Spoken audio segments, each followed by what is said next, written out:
Jeeva today பார்வையாளர்களுக்கு வணக்கம். இன்றைய நேர்காணலில் திராவிட வெற்றி கழகத்தினுடைய முதன்மை செயலாளர், பேச்சாளர் வல்லம் பசீர் அவர்கள். தோழர் வணக்கம். வணக்கம். அமித்ஷா ஓபிஎஸ் சந்திச்சிருக்கிறாங்க. ஓபிஎஸும் அமித்ஷாவும் சந்திக்கிறது அவ்வளவு அதிசயமா, நடக்கக்கூடாததா அப்படின்னு நீங்க கேட்கலாம். ஆனா உங்களுக்கே தெரியும், சமீப காலமா மோடி அவரை கண்டுக்கல. பிளைட்ல அவரை விடை அனுப்பி வைக்கின்ற, விடை கொடுக்கின்ற அந்த பாக்கியத்தை தரல அப்படின்னு அவரே சொன்னார். இதெல்லாம் நம்ம சொல்லல. என்னைய பார்க்கிற நான் எவ்வளவு தூரம் கெஞ்சி கேட்டுக்கிட்டேன், உங்களுடைய கண் பார்வை கிடைக்காதா, இதை கூட எனக்கு தர மறுக்கிறீங்களே அப்படின்னு கோபப்பட்டவர் சாட்சாத் ஓபிஎஸ்ஏ தான். இப்போ ஓபிஎஸ் அமித்ஷா சந்திக்கிறாங்க.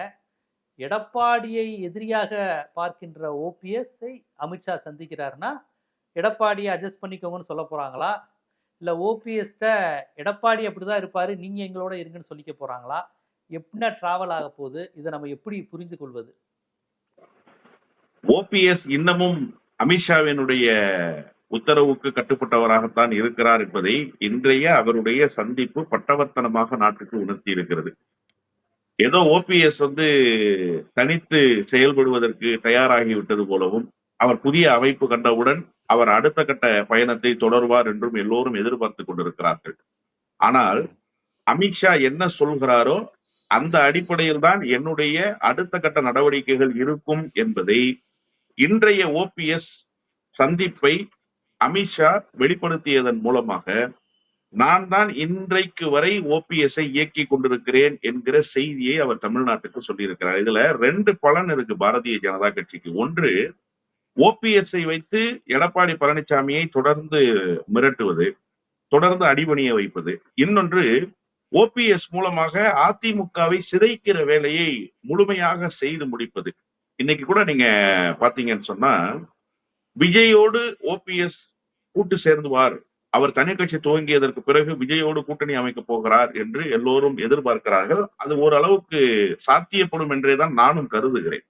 அப்ப சாத்தியப்படுகிற வேளையில் விஜய் பெறுகிற வாக்குகள் யாருடைய வாக்குகளாக இருக்கும்? நிச்சயமாக அதிமுகவினுடைய வாக்குகள் தான். ஏற்கனவே செங்கோடையன், இப்போது ஓபிஎஸ் அந்த புதிய முயற்சி, இவையெல்லாம் சேர்த்து ஒரு பெரிய மாற்றத்தை அதிமுகவினுடைய வாக்கு வங்கிக்குள் ஏற்படுத்தும். இதுதான் அதிமுகவை பலகீனப்படுத்தும். இப்ப அதிமுகவை பலகீனப்படுத்துறதுதான் பிரதான அஜெண்டான்னு வந்ததற்கு பிறகு இந்த சந்திப்பு அதற்கு மிக மிக மிக மிக உறுதுணையாக இருக்கக்கூடிய சந்திப்பாகத்தான் அமைந்திருக்கிறது என்றுதான் நான் புரிந்து கொள்கிறேன். இதுல ரொம்ப முக்கியமான செய்தி என்ன எடப்பாடி பழனிசாமி புரிஞ்சுக்கணும்னு சொன்னா, ஏதோ எடப்பாடி பழனிசாமி சொன்னதற்காக பாரதிய ஜனதா கட்சி ஓபிஎஸ்ஸையும் டிடிவி தினகரனையும் தள்ளி வைத்தது போன்ற ஒரு தோற்றத்தை உருவாக்குனாங்கல்ல, அது தற்காலிகமானதுதான்.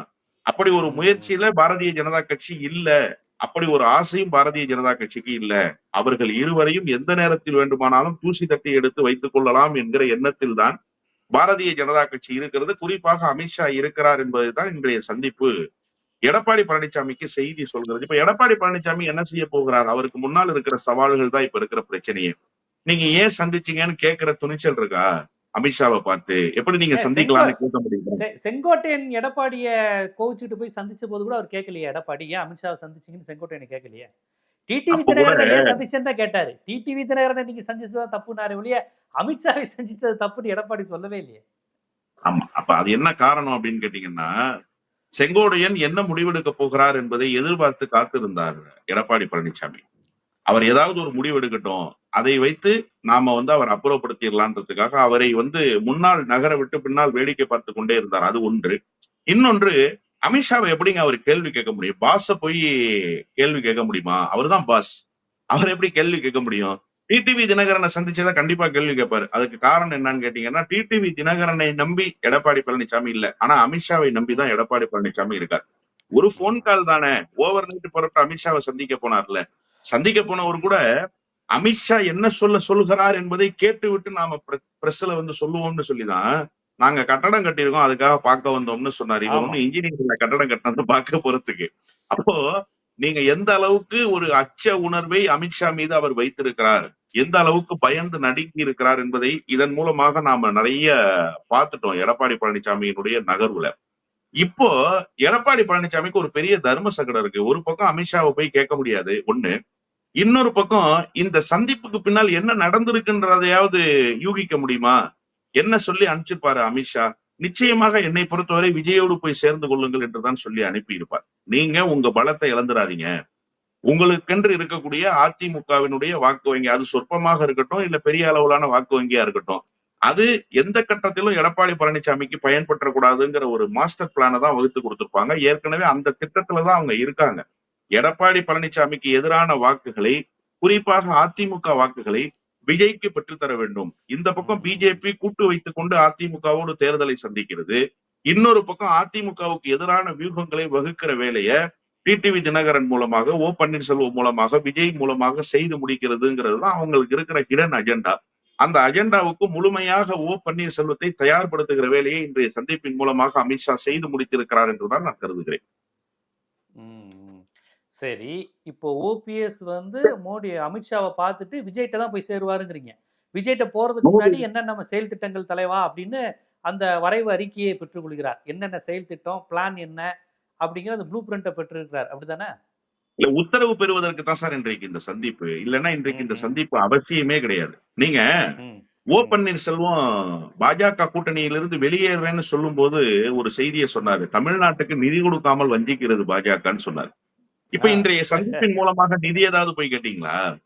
தமிழ்நாட்டை ஏன் வஞ்சிக்கிறீங்கன்னு ஏதாவது கேட்டு வந்திருக்கீங்களா? இல்ல வேறு என்ன நோக்கத்துக்காக இன்றைய சந்திப்புனாவது வெளிப்படுத்திருக்கீங்களா? அப்போ ஒரு மென்மையான எதிர்ப்பை கூட நீங்க பாஜகவை, அமித்ஷாவை பார்த்து வைப்பதற்கு தயாராக இல்லை. இன்னைக்கு ஏன் இந்த சந்திப்பு நடந்திருக்கு அப்படின்னு சொன்னா, விஜயோடு போவதுன்னு முடிவாயிடுச்சு. அவங்கதான் கடைசியாக நடந்த நிர்வாகிகள் கூட்டத்துல சொல்லிட்டாங்களே, உரிமை மீட்பு குழு உரிமை மீட்பு கழகமாக மாறும்னு வைத்திலிங்கம் அறிவிச்சாரு. ஒரே உற்சாக கைத்தட்டல்கள் அரங்கத்துக்குள்ள எழுந்தது. அப்ப கட்சியாக நடத்த போறாங்க அப்படிங்கிறது ஏறக்குறைய முடிவாயிடுச்சு. அவர் அதற்கான ஆயத்த பணிகள்ல ஈடுபட்டு இருக்காரு. இப்ப கட்சியாக தொடங்கியதற்கு பிறகு என்ன செய்யணும், என்ன செய்யணும்ன்றத அவர் எப்படி முடிவெடுக்க முடியும்? அமித்ஷாவை கேட்டுதான் முடிவெடுக்க முடியும். அதன் மூலமாக அடுத்த கட்ட நகர்வு என்னன்றதை உறுதிப்படுத்திக்கலாம். ஒண்ணு. அடுத்து, விஜயோடு போறதுன்னு முடிவெடுத்துட்டா என்ன மாதிரி அணுகுமுறையை கையில எடுக்கணும், என்ன பேசணும், என்ன செய்தா சரியா இருக்கும்? முதலமைச்சர் வேட்பாளர் விஜய் தான். அடுத்த கட்டமா இவங்களுக்கு என்ன பண்ண போறாங்க, இதெல்லாம் யார் செய்து முடிக்கிறது? இந்த உத்தரவெல்லாம் அவர் அங்கதானே கேட்டு வரணும். அசைன்மெண்ட் அவருக்கு அங்கிருந்து தானே கொடுக்கப்படும். சார், செங்கோடையனை கொண்டு போய் விஜயிடம் சேர்த்தது பாஜகவினுடைய பெரும் பங்கு. செங்கோடையன் போய் அங்க பணியாற்றணும்ன்ற ஸ்கெட்ச் பாஜக போட்ட ஸ்கெட்ச். அப்போ ஓ பன்னீர்செல்வத்தை அந்த பக்கம் நகர்த்துற ஸ்கெட்சையும் இன்றைக்கு அவர்கள் தான் போட்டு கொடுத்திருக்கிறார்கள். எனவே 100 விழுக்காடு நான் உறுதியாக நம்புறேன், விஜயோடு கூட்டணி வைக்க போகிறார் ஓ பன்னீர்செல்வம். அதற்கு என்ன மாதிரியான அணுகுமுறைகளை கையில் எடுக்கணும், தேர்தலை எப்படி சந்திப்பது, என்ன மாதிரி இந்த கூட்டணிக்கு வியூகம் வகுக்கணுங்கிறத டெல்லியில் போய் உத்தரவு கேட்டுவிட்டு வந்திருப்பதாகத்தான் நான் புரிந்து கொள்கிறேன். செங்கோட்டையன் போயிட்டாரு, நான் எப்ப போகணும்னு சொல்லுங்க அப்படிங்கிற அளவுக்கு தான் கேட்க போயிருப்பாரு. அப்படி பாக்குறீங்க நீங்க? ஆமா, செங்கோடையன் நேரடியாக போயிருக்காரு. இவர் நேரடியாக போக மாட்டாரு. ஏன்னா கட்சி தொடங்கணும்னு முடிவு பண்ணிட்டாரு. இவர் ஒரு முதலமைச்சர் சார், முதலமைச்சராக இருந்தவர் சார். இவரு முன்னாள் முதலமைச்சர். விஜய் கட்சியில சேர்றது இவர் போய் விஜய முதலமைச்சர் ஆக்குறேன்னு சொல்லி பேச முடியாது. அதுல நிறைய சங்கடம் இருக்கு. ஒண்ணு. ரெண்டாவது, செங்கோடையன் ஒரு அணி கட்டவே இல்லை. அவர் இண்டிவிஜுவலாகவே இருந்தாரு. சத்தியபாமா சொற்பமான 2-3 நிர்வாகிகள் தான் கொங்கு பகுதியில அவரோடு கூட இருந்தாங்க. பெரிய ஆதரவாளர்கள்னு தமிழ்நாடு முழுக்க அவர் பின்னால் திரளல. ஆனா ஓபிஎஸ் அப்படி இல்ல. முதல் தர்ம யுத்தம் நடத்தும் போதும் அவர் பின்னால் ஒரு மிகப்பெரிய கூட்டம் சேர்ந்தது, அல்லது கூட்டத்தை சேர்ப்பதற்கு பின்னால் இருந்து சிலர் இயக்கினார்கள். இப்ப கூட அவர் தனியாக போய் உரிமை மீட்பு குழு துவங்கினார்ல. அப்ப உரிமை மீட்பு குழுல மனோஜ் பாண்டியனிலிருந்து, வைத்திலிங்கத்திலிருந்து, தர்மர் எம்பில இருந்து ஒரு பெரிய டீம் அவர் பின்னால போனாங்க. அதுல மனோஜ் பாண்டியன் பின்னால் வந்துட்டாரு. ஜேசிடி பிரபாகரன் தனியா வந்து ஒருங்கிணைப்பு குழுவை வேற ஒரு மாதிரி பெயர் வச்சுக்கொண்டு செயல்படுறதுக்கு தயாரானாரு.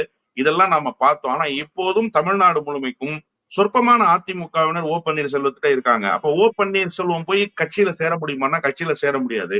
ஆனா அதே நேரத்துல அதிமுகவை வீக் பண்ற வேலையை செய்யணும். இதுல டிடிவி தினகரன் கருத்தும் ரொம்ப முக்கியமானதாக இருக்கு. டிடிவி தினகரன் விஜய் வந்து அதிமுகவினுடைய வாக்குகளை பெறுவார்னு வெளிப்படையாகவே பேசுறாரு.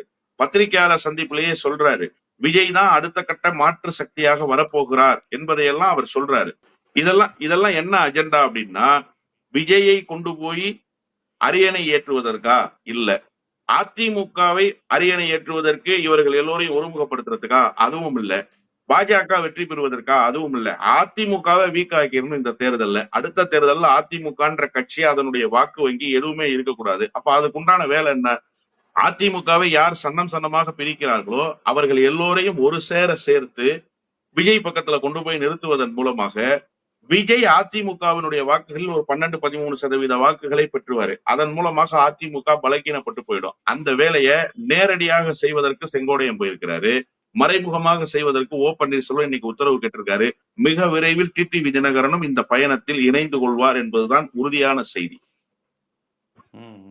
ஓ, டிடிவியும் சேர்ந்துருவார். ஏன்னா இன்னைக்கு கூட நயினாரோட முரண்பட்ட மாதிரி தான் பேசிக்கிட்டு இருந்தாரு. அப்ப டிடிவியும் அடுத்து வருவார். இப்போ ஓபிஎஸ் அப்ப டிடிவி எப்படி அமித்ஷா சந்திச்சுட்டு சேருவாரா, இல்ல கூட்டணி மாதிரி டைரக்டா வச்சிருவாரா? ஏன்னா அவர் கட்சி ஆரம்பிக்க வேண்டிய வேலையெல்லாம் இல்லை, ஆல்ரெடி ஒரு கட்சியில இருக்கிறாரு. கட்சியில் அவர் தான் கட்சி நடத்துறாரு.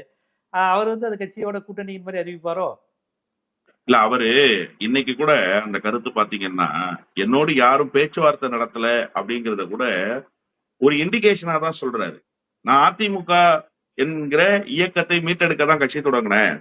பாரதிய ஜனதா கட்சியோடு கூட்டு வைத்தேன். இப்ப பாரதிய ஜனதா கட்சியோடு கூட்டு இல்ல. நான் என்னுடைய முடிவுல ரொம்ப தெளிவா இருக்கேன். எங்க கட்சி அடுத்த கட்ட பயணத்துக்கு தயாராயிடுச்சு. இப்படி தீர்க்கமாக எந்த அறிவிப்பையாவது வெளியிடணும்ல அவரு.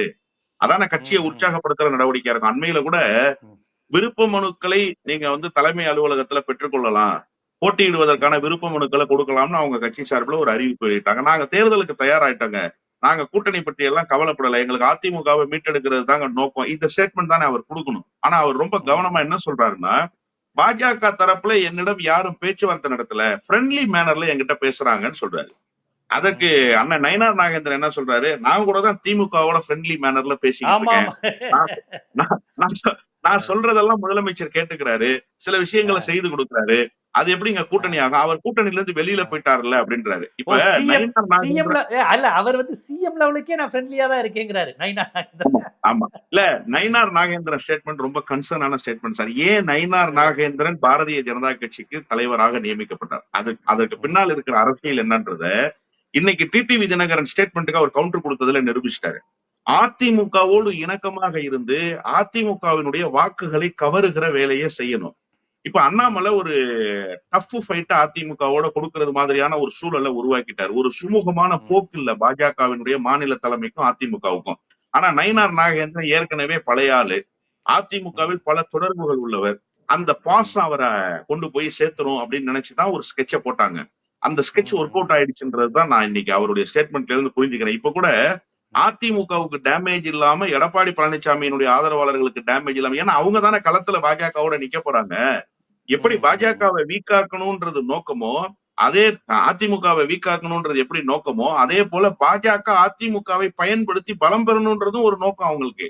அதிமுகவை பயன்படுத்தாம பலம் பெற முடியாது. அப்ப இன்னைக்கு அவர் என்ன நினைக்கிறாருன்னா, டிடிவி தினகரன் சொன்னதுக்கு நம்ம பதில் சொல்லாம இருந்துட்டோம்னா அதிமுகவுல இருக்கிறவங்க இந்த கேள்வியை அடுத்த கட்டமா எடுத்துட்டு வருவாங்க, அதுக்கு ஒரு முற்றுப்புள்ளி வச்சிருவோம்னு சொல்லி என்ன சொல்லிட்டாரு, கூட்டணியில இருந்து அவர் வெளியில போயிட்டாரு. வெளியில போனதுக்கு பிறகு எப்படி பேச்சுவார்த்தை நடத்த முடியும்ன்றாரு. அப்ப நயினார் நாகேந்திரன் ரொம்ப தெளிவா இருக்காரு. பாஜகவும் ரொம்ப தெளிவா இருக்கு. என்ன தெளிவா இருக்குன்னா, இவங்க அதிமுகவினுடைய எதிர்முகாம், நாங்க அதிமுகவோடு தோழமையில இருக்கோம், அதிமுகவோடு தேர்தலை சந்திக்கிறோம். அது அவங்க கட்சி பிரச்சனை, அது எங்களுக்கு தெரியாது. அதை அவங்க எப்படி எடுக்கிறாங்கிறத நாங்க வந்து எதுவும் கருத்து சொல்ல முடியாதுன்றது மாதிரி நகர்ந்துக்கிட்டு பின்னால் இருந்து செய்ய வேண்டிய வேலையை செவ்வனே செய்து கொண்டிருக்கிறார்கள். அதான் இன்றைய சந்திப்பு. நீங்க கேட்டீங்க டிடிவி தினகரன் என்ன பண்ணுவார்? நிச்சயமா டெல்லி போவார். இன்னைக்கு எப்படி போய் ஓ பன்னீர்செல்வம் டெல்லியில சந்திச்சாரோ, கண்டிப்பாக போய் அவரும் அமித்ஷாவை போய் சந்திப்பார். அமித்ஷாவை சந்திச்சு அமித்ஷா கிட்ட பேச வேண்டியதெல்லாம் பேசிட்டு அவர் ஸ்டைலுக்கு அவர்கிட்ட இருந்து செய்தியை வாங்கிக்கிட்டு அடுத்து விஜயோடு போறதற்கு தயாராவாங்க. இப்ப விஜய்க்கு ஒரு செட்டப் ரெடி பண்ணிருச்சு சார் பாஜக. அது அதிமுகவை அழிக்க வேண்டிய எல்லா முயற்சிக்கும் முழு வடிவமாக இருக்கும். அந்த முழு வடிவத்துக்கு இப்ப அணி சேர்க்கிற வேலையை செய்யறாங்க. இன்னும் பல கட்சிகளை பாஜக கூட்டணியிலிருந்து, அதிமுக கூட்டணியிலிருந்து, தேசிய ஜனநாயக கூட்டணியிலிருந்து கொண்டு போய் சேர்ப்பாங்க. தேவைப்பட்ட அன்புமணி ராமதாஸையும் கொண்டு போய் சேர்த்து விட்டுருவாங்க. ஏன்னா அன்புமணி ராமதாஸ் 3 நாளைக்கு முன்னாடி ஒரு முக்கியமான செய்தியை சொன்னார். என்ன சொன்னாருன்னா, நாங்க திமுக அரசை வீட்டுக்கு அனுப்புவதற்கான வேலையை செய்வோம், திமுகவுக்கு எதிரான வாக்குகளை ஒருமுகப்படுத்துகிற வேலையை செய்வோம், திமுகவுக்கு எதிரான அணியில் அங்கம் வகிப்போம், நாங்க தேசிய ஜனநாயக கூட்டணியில் அங்கம் வகிப்போம்னு அவர் சொல்லவே இல்லை.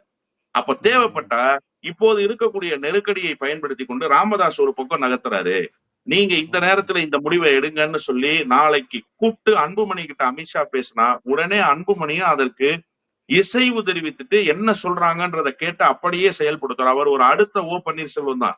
அவரால கட்சியை ம், லீட் ம். பண்றதோ, இண்டிவிஜுவலா கட்சியை தன்னுடைய சொந்த முடிவுக்கு, கட்சியினருடைய முடிவுக்கு, கொள்கை கோட்பாடுபடி நடத்துறதோ, அந்த மாதிரியான வியூகங்கள் எதுவுமே அவர்கிட்ட இல்ல. அவருக்கு இப்ப இருக்கிற நெருக்கடி ஒண்ணே ஒண்ணு, தன்னுடைய குடும்பத்திடமிருந்து தான் பிரிந்து வந்துட்டோம். நம்ம ஒரு ம். எமர்ஜிங் லீடர்ன்றத காட்டிறணும்ன்ற ஒரு கட்டாயத்துல இருக்காரு. இப்ப இதுல என்ன செய்வாருன்னா, அமித்ஷா என்ன சொல்றாரோ அதை கேட்டுக்கொண்டு செயல்படுவதற்கு தயாராகும். அமித்ஷா தேசிய ஜனநாயக கூட்டணியில இருக்க சொன்னா இருப்பார்.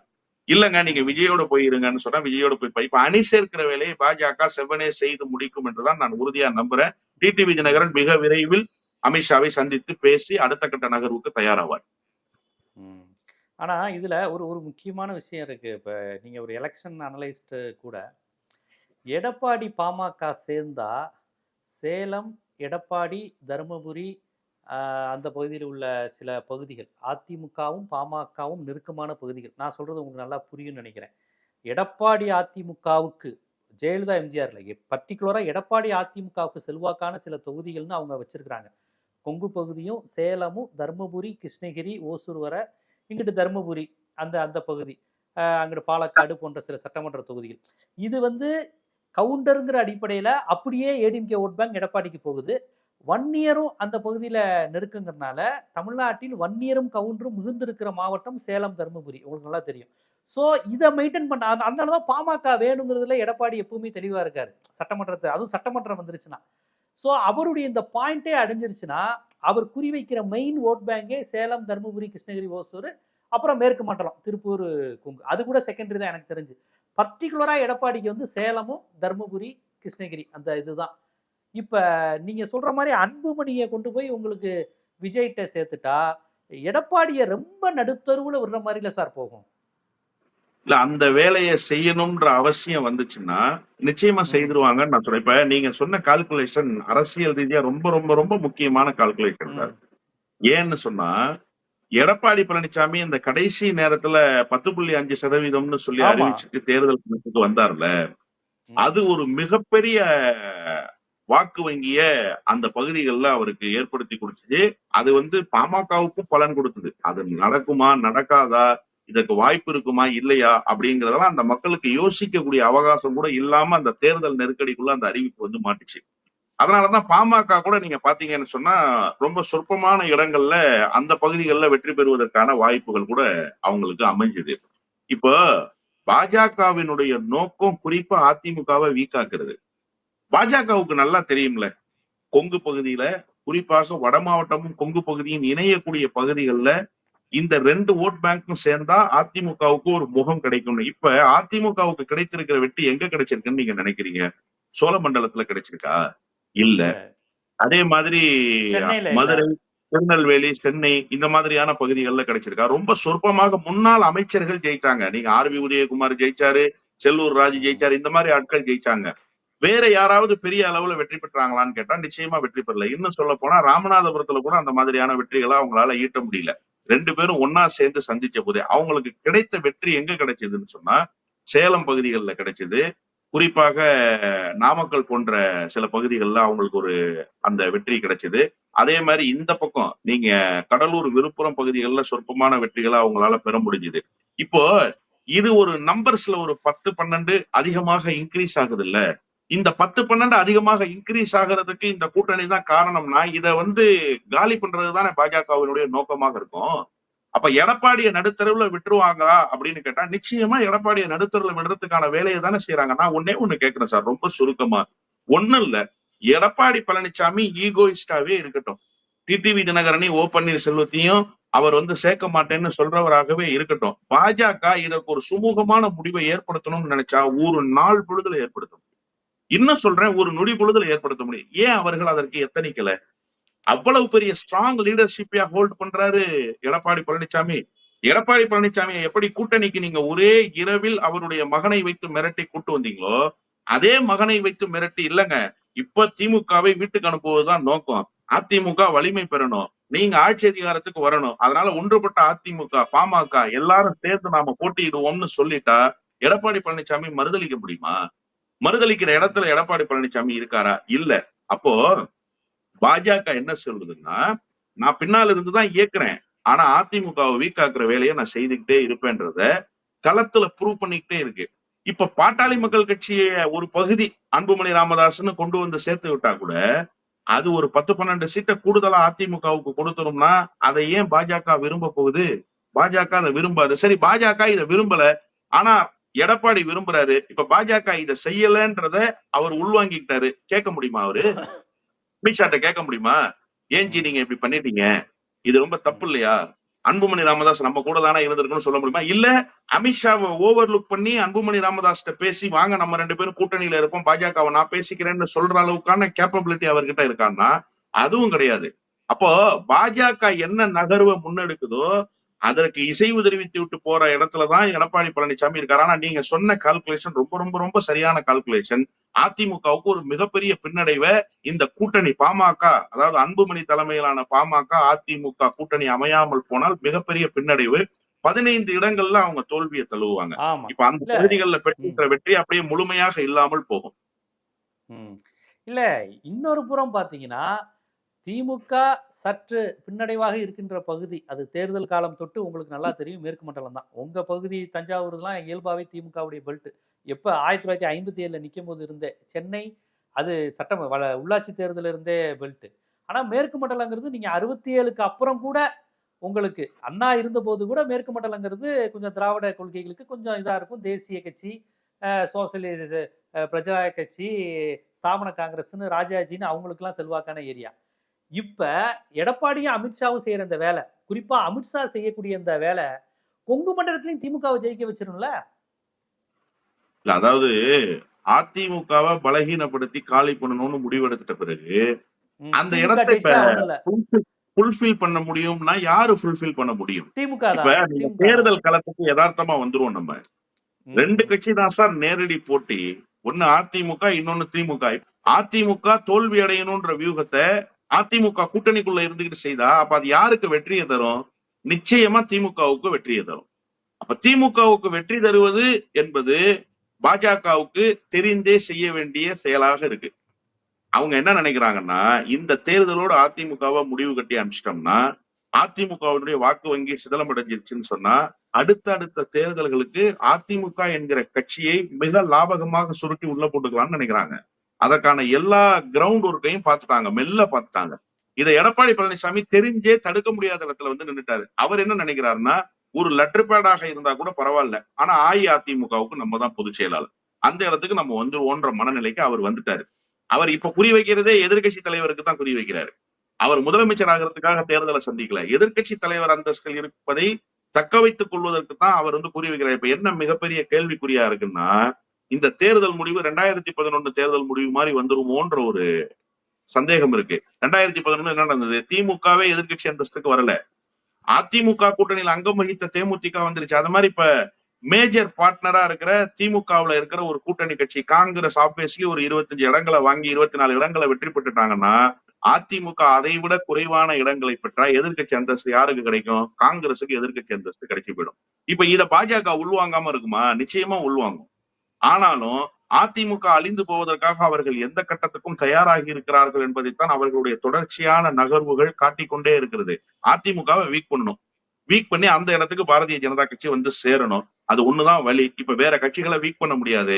வேற கட்சிகளை வீக் பண்ணாலும் அந்த இடத்துக்கு பாஜக வர முடியாது. ஏன்னா இப்ப பாஜக மெல்ல மெல்ல அதிமுகவை தின்று செறித்துக் கொண்டே வருது. அதனால இதெல்லாம் உணர்ந்து அதிமுகவை அழிக்கிற வேலையை செவ்வனே பாஜக உறுதியாக செய்து முடிக்கும் இந்த தேர்தலில். ஓகே, இந்த கணக்கு எப்படி போட்டாலும் அது வேற மாதிரி வந்து அமையுது. அமித்ஷாவுடைய நோக்கம் எடப்பாடியை காலி செய்வது, ஆனா திமுக வெற்றி பெற வைப்பதில்லை. ஆனா அது இயல்பா திமுக வெற்றி பெற வைக்க போது போன்ற பல்வேறு விஷயங்களோட இதை நம்ம பார்க்கணும். நீங்க சொன்ன மாதிரி இவர் போயிட்டாரு, அடுத்து டிடிவி வரப்போறாரு, விஜய் கூட்டணி. இந்த தென் தமிழகத்துல முக்குளத்தோர் வாக்குகள் அப்ப விஜய் கூட்டணிக்கு கிடைச்சிருமா? டிடிவி ஓபிஎஸ் 2 பேரும் சேரும்போது அதிமுகவுக்கு இருந்த கேள்வி சரி, அதிமுகவுக்கு இருந்த முக்குளத்தோர் வாக்குகள் அதிமுகவுக்கு இருந்த முக்குளத்தோர் வாக்கு வங்கி முழுமையா விஜய்க்கு கிடைக்கும் சார். அது காரணம் என்ன அப்படின்னு கேட்டீங்கன்னா, ஓபிஎஸ் மீது இன்னமும் அதிமுகவுக்கு வாக்களிக்கக்கூடிய முக்குளத்தோருக்கு ஒரு பரிதாபம் இருந்துட்டு தான் இருக்கு. ஓபிஎஸ் இந்த நிலைக்கு காரணம் எடப்பாடி பழனிசாமி தான். அதே மாதிரி டிடிவி தினகரன் மீது ஒரு பாசம் இன்னைக்கும் அதிமுகவினுடைய முக்குளத்தோர் ஓட்டர்ஸ்க்கு இருக்கு. இவர் மேல இருக்கிறது பரிதாபம், அவர் மேல இருக்கிறது பாசம். அது என்ன பாசம்னா, கடந்த காலத்துல சசிகலா அம்மையாரால எமர்ஜ் ஆன போர்சஸ் இருக்காங்கல்ல, அவங்க இன்னமும் டிடிவி தினகரன் மீது அந்த மரியாதையை வச்சிருக்காங்க, அந்த பாசத்தை வச்சிருக்காங்க. இங்க என்னன்னா, நம்மால் ஒருத்தர் முதலமைச்சரா இருந்தாரு, அவர் தானே கட்சிக்கு ஒருங்கிணைப்பாளர், அவர் தானே கட்சியை லீட் பண்ணிருக்கணும். போர்ஸ் வந்து தென் மாவட்டத்துல இருந்து நம்ம சமூகத்துல இருந்து தமிழ்நாட்டு அரசியலை நகர்த்துற இடத்தை இப்ப கொண்டு போய் எங்கேயோ ஒரு சேலத்துல கொண்டு போய் நிறுத்திட்டாங்க, வேற ஒரு சமூகத்துல கொண்டு போய் நிறுத்திட்டாங்க. ஒரு பெரிய கட்சியை நம்ம பின்னால் இருந்து இவ்வளவு நாள் நிழல் அரசாங்கத்தை செய்வதை போல ஒரு செயல்பாட்டுல இருந்தோம். இப்ப திடீர்னு அது அப்படியே கொங்கு பகுதிக்கு போய் வேற ஒரு சமூகத்தின் பக்கம் அந்த கட்சி போய் நிக்குது. இது எவ்வளவு பெரிய செட்பேக்ன்ற அந்த ஒரு வருத்தம், ஓபிஎஸ் மேல இருக்கிற பரிதாபம் இருக்குல்ல, இது நிச்சயமா இந்த தேர்தல்ல என்ன ஆகும்னு கேட்டீங்கன்னா, இவங்க 2 பேரும் இந்த தேர்தல்ல வெற்றி பெற வேண்டியது கட்டாயம். அதனால இவங்க இருக்கிற அணிக்கு வாக்களிப்பு. இப்ப ராமநாதபுரத்துல என்ன சார் பெரிய இண்டிவிஜுவல் செல்வாக்கு இருக்கு ஓ பன்னீர்செல்வத்துக்கு? ஆனா அதிமுக வேட்பாளரை 3வது இடத்துக்கு தள்ளிட்டு ஓ ஆமா ஆமா பன்னீர்செல்வம் ஆமா பலாப்பழம் வந்தாரு இல்லையா? பலாப்பழம் ஜெயிச்சிச்சு. ஆமா, அதுவும் பலாப்பழம் ஒரு சுயேட்சை சின்னத்தை வச்சுக்கிட்டு அந்த இடத்துக்கு வந்து சேர்ந்தாரா இல்லையா? அப்ப நீங்க இதுல இருந்து எதை புரிஞ்சுக்கணும்னு சொன்னா, அந்த ராமநாதபுரம் பகுதியில் இருக்கக்கூடிய ஒரு ஏக்க பெருமூச்சு, நம்மால் ஒருத்தர் இருக்காரு, அவரை இந்த நேரத்துல நம்ம வந்து எமர்ஜிங் ஃபோர்ஸ் ஆக்கிரணும். அவர் எம்பி ஆனா என்ன பெரிய சாதனை படைச்சிருவாருன்னு நினைக்கிறீங்க? அவர் முதல்ல எம்பிக்கு போய் நின்னதே தப்பு. அந்த கால்குலேஷனே ஒரு தவறான கால்குலேஷன் நான் சொல்றேன். நீங்க ஏற்கனவே சிஎம் இருந்தவரு, நீங்க கட்சியினுடைய எதிர்கட்சி தலைவர் என்கிற நிலையில் இருந்தவரு, நீங்க எதிர்கட்சி துணைத் தலைவர் என்கிற நிலையில் இருந்தவர், இவ்வளவையும் நீங்க இருந்துட்டு இப்ப போய் நீங்க போய் அந்த இடத்துல எம்பிக்கு நிக்கிறீங்கன்னா, டெல்லி அரசியலை போக்கஸ் பண்ணீங்கன்னா அதுவே ஒரு ஃபெயிலியர் தானே. ஆனா அதையும் அவர் துணிஞ்சு செஞ்சாரு. அதையும் இந்த மக்கள் நம்பி அவருக்கு ஓட்டு போட்டாங்க. இதே தான் தேனியிலையும் செஞ்சாங்க. தேனியில இண்டிவிஜுவல் செல்வாக்காவே இருந்தாலுமே கூட கடந்த முறையெல்லாம் அவருக்கு கிடைக்காத அந்த ஒரு பெரிய பூஸ்ட் இந்த எலெக்ஷன்ல அவருக்கு கிடைச்சது. பாஜகலாம் யாரும் நினைக்கல. பாஜக கூட்டணின்ற எண்ணம் பல பேருக்கு வரல. அவங்க பாஜக கூட்டணிக்குள்ளேயே இருந்தாலுமே கூட நம்ம ஆட்கள் இந்த நேரத்துல எமர்ஜ் ஆகணும்ன்ற ஒரு ஃபீலிங் இருந்ததுல்ல. அதனாலதான் தேனியும் ராமநாதபுரமும் ஒரு பெரிய வாக்க அவர்களுக்கு கொடுத்தது, பாஜக கூட்டணிக்கு கொடுத்ததுன்றத நம்ம 2024 தேர்தல்ல பார்த்தோம். இப்ப அதுவே எதிரொலிக்கும். நிச்சயமாக விஜய்க்கு அது கிடைக்கும். இன்னும் சொல்ல போனா பல இடங்கள்ல அதிமுகவை பின்னுக்கு தள்ளி விஜய் 2வது இடத்துக்கு வருவதற்கான வாய்ப்புகளையும் பல இடங்கள்ல உருவாக்கும். சவுத்துல குறிப்பா சவுத்துல தென் சவுத்துல தென் சவுத்துல மாவட்டங்கள்ல. பல சவுத்துல ஆனா இடங்கள்ல டிடிவி உருவாக்கும். ஓபிஎஸ் டிடிவி ஓபிஎஸ் இமேஜ் விழுந்தா பிளஸ் பத்தி சொல்றீங்க. அதனால விஜய்க்கு ஏற்கனவே பொதுவான ஒரு இமேஜ்ல இருந்த இதர சமூக வாக்குகள் அல்லது இதர வேற மாதிரியான இமேஜ் உள்ளவங்களுடைய வாக்குகளும் குறையும்ல, அதுவும் நடக்கும்ல இல்ல அரசியல்ல. இல்ல சார், நீங்க அந்த அளவுக்கு கால்குலேட்டிவா வாக்களிக்கக்கூடிய வாக்காளர்கள் வந்து விஜய் கிட்ட இல்ல. விஜய்க்கு இருக்கிற வாக்காளர்களே ஜென்சி ஓட்டர்ஸை நம்பிதான் விஜய் வந்து களத்துக்கு வர்றாரு. இப்போ அவர்களுக்கு இந்த புரிதல்லாம் இருக்குமா? வேற ஒரு சமூகத்தை மட்டுமே உள்ளடக்கி இந்த கட்சி கூட்டணி நகருது, அதெல்லாம் தெரியாது, அந்த அரசியல்லாம் குறிப்பிட்ட தெரியாது. சமூகம், அதெல்லாம் தெரியாது. தெரியாதுன்றதை தாண்டி அது என்ன தாக்கத்தை ஏற்படுத்தும்? ஒவ்வொரு பகுதிகளுக்குள்ளும் ஒவ்வொரு ஆதிக்கங்கள் இருக்கு. அவர்களுக்கு பறந்துபட்டு ஒரு சமூக நீதி பார்வையோடு ஒரு அமைச்சரவை, சமூக நீதி பார்வையோடு இடங்களை ஒதுக்குறது, இதெல்லாம் என்னன்றது அவர்களுக்கு புரியாது. ஆனா ஜெனரல் ஓட்டர்ஸ் இருக்காங்கல்ல, அவங்க வந்து விஜய் மேல என்ன கொள்கை கோட்பாட்டோடு ஒரு தத்துவ ரீதியாக வாக்களிக்கணும்ன்ற மனநிலைக்கு போய் வாக்களிக்கிறாங்களா? அதெல்லாம் ஒண்ணும் இல்ல. ம், விஜய் மேல ஒரு சினிமா கிரேஸ் இருக்கு. அந்த கிரேஸ்ல ம். தான் போய் ஓட்டு போடுறாங்க. அதனால அவருக்கு பெரிய செட்பேக் எல்லாம் ஒண்ணும் ஆகாது. நிச்சயமா விஜய்க்கு வேற ஒரு வகையில கிடைக்க வேண்டிய வாக்குகள் இதன் மூலமாக தடுத்து நிறுத்தப்பட்டிருமா? தடுத்து நிறுத்தப்படுவதற்கான வாய்ப்புகள்லாம் எதுவும் இல்ல. இன்னொன்னு நீங்க ரொம்ப கவனமா பார்க்கணும். இந்த நேரத்துலதான் செங்கோடையனுடைய லாபி அவருக்கு பெரிய அளவுல கை கொடுக்கும். அதையும் இழந்து நிக்கிறாரு எடப்பாடி பழனிசாமி. ஏதோ ஒரு வகையில ஒரு 2% 1.5% நீங்க சொல்ற மாதிரி இப்ப பிரச்சனையே அதிமுகவினுடைய வாக்கு வங்கி பிரச்சனை எப்படி ஆயிடுச்சுன்னா, கொங்கு விசஸ் தென் மாவட்டம்னு ஆயிடுச்சு. நான் சமூகங்கள் பேரை சொல்ல விரும்பல. அந்த 2 சமூகம் 2 பகுதிகளுக்குள்ளன்னு அது மாறிடுச்சுல்ல. இப்ப அத பேலன்ஸ் பண்றதுக்கு தான் செங்கோட்டையனை வச்சிருக்காரு உள்ளார விஜய்ங்கிற ஒரு சூழல் வந்துரும். அவர் என்ன பண்ணுவாரு? இல்லங்க நான் இருக்கேன் பாத்தீங்களா, நான் ஒரு பெரிய ரோல் பிளே பண்ண மாட்டேனா அப்படிங்கிறத அங்க உள்ளுக்குள்ள ஒரு கருத்துருவாக்கத்தை ஏற்படுத்தினாருன்னா பெரிய அளவுல டேமேஜஸ் கூட அங்க ஏற்படாது. சரிப்பா, ஒருவேளை விஜய்க்கு ஏதாவது ஒரு லீடிங் ஃபோர்ஸ் கிடைச்சிச்சுன்னா நம்மால ஒருத்தர் செங்கோடையன் அங்க இருக்கிறாருல்ல, அவங்களுக்கு அங்க பலமா இருந்தா கூட அவங்க உள்ளுக்குள்ள இல்லல்ல, கூட்டணியில தானே இருக்காங்க. நாளைக்கு ஏதாவது ஒண்ணுன்னா அவங்க வெளியேறி போயிருவாங்கல்ல. அவங்க என்ன பார்ட்டிசிபேட் பண்ண போறாங்களா பார்ட்டில? பார்ட்டில பார்ட்டிசிபேஷன் கிடையாது. ஆனா பார்ட்டில இவர் பார்ட்டிசிபேட் பண்றாருல, அப்படி பார்த்தா கூட இங்க பேலன்சிங் அவர் இருக்காருன்ற மனநிலைக்கு ஒரு நீங்க சொல்ற அந்த 2% 3% போய் போயிருவாங்கன்னு தான் நினைக்கிறேன். அதனால விஜய்க்கு பெரிய பாதிப்பு ஒன்றும் அதன் மூலமாக பாதிப்பு வராது. ஏற்படாது. கண்டிப்பா. ஓபிஎஸ் அமித்ஷா சந்திப்புக்கு பின்னால் என்னென்ன தாக்கங்கள் நடைபெற போகிறது எல்லாவற்றையும் பாஜகவே செய்கிறது, தன் கூட்டணி கட்சியை அழிப்பது, உடைப்பது, விஜய்க்கு பலம் சேர்ப்பது போன்ற எல்லா விஷயங்களையும் பாஜக செய்யுதுங்கிறத வெறும் உங்களுடைய திராவிட அரசியலோடு மட்டுமல்லாமல் நடைமுறை அரசியல் தேர்தல் காரணிகள்ல இருந்து அதை ஒன்று சேர்த்து நம் மக்களுக்கு பல்வேறு விஷயங்களை எடுத்து வச்சிருக்கீங்க. மிக்க நன்றி. நன்றி.